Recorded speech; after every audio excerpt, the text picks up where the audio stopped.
ত্রয়োদশ জাতীয় সংসদ নির্বাচন উপলক্ষে গাইবান্ধায় আনসার ভিডিপি সদস্যদের হাজিরা parade. Mohammad রেজাদুল Islam Reza, staff reporter, Gaibandha.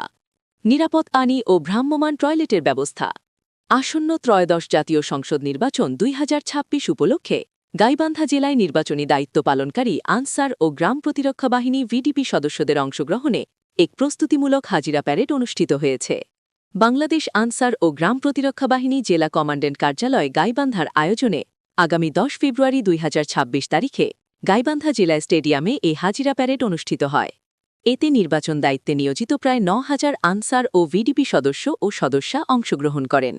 সমাবেশটি সুষ্ঠু, শৃঙ্খলাপূর্ণ ও স্বাস্থ্যসম্মতভাবে পরিচালনার লক্ষ্যে জনস্বাস্থ্য প্রকৌশল অধিদপ্তর গাইবান্ধার পক্ষ থেকে হাজিরা প্যারেড স্থলে নিরাপদ সুপেয় খাবার পানি সরবরাহ করা হয়। পাশাপাশি পুরুষ ও নারীদের জন্য পৃথকভাবে পর্যাপ্ত অস্থায়ী ভ্রাম্যমাণ স্যানিটারি টয়লেটের ব্যবস্থাও করা হয়।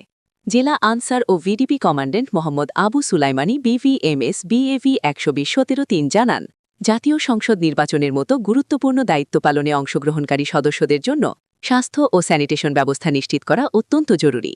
সেই লক্ষ্যে সংশ্লিষ্ট দপ্তরের সহযোগিতায় প্রয়োজনীয় সব প্রস্তুতি গ্রহণ করা হয়েছে। তিনি আরও বলেন, নির্বাচন পূর্ব এ ধরনের হাজিরা প্যারেডের মাধ্যমে মাঠ পর্যায়ের আনসার ও ভিডিপি সদস্যদের শৃঙ্খলা, প্রস্তুতি ও পারস্পরিক সমন্বয় আরও সুদৃঢ় হবে।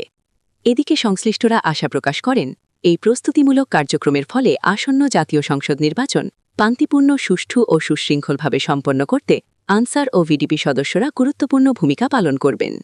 সকলের নিরাপত্তা বিধান করা, ব্যালট বাক্স, ব্যালটের নিরাপত্তা বিধান করা, এই লক্ষ্যে আমাদের প্রায় ৯,০০০ সদস্য এই গাইবান্ধা জেলায় মোতায়েন হচ্ছে। এই ৯,০০০ সদস্যকে তাদের দায়িত্ব সম্পর্কে সজাগ করা, তাদের সুযোগ সুবিধা সম্পর্কে সজাগ করা, তাদের কি অধিকার, তাদের কি দায়িত্ব, তারা কি পাবেন এবং তারা কি দিবেন, এই বিষয়টা আমরা তাদেরকে সুন্দরভাবে এখানে ব্রিফিংয়ের মাধ্যমে অবগত করলাম। আচ্ছা, আমরা একটা সম্পূরক প্রশ্ন করি। সেটা হচ্ছে, আমরা জেনেছি যে গাইবান্ধায় মোট ভোট কেন্দ্রের প্রায় অর্ধেকেরও বেশি ঝুঁকিপূর্ণ। তো এই ঝুঁকিপূর্ণ কেন্দ্রগুলোকে সামাল দিতে আপনাদের কি প্রস্তুতি, যদি একটু বলেন প্লিজ। আমাদের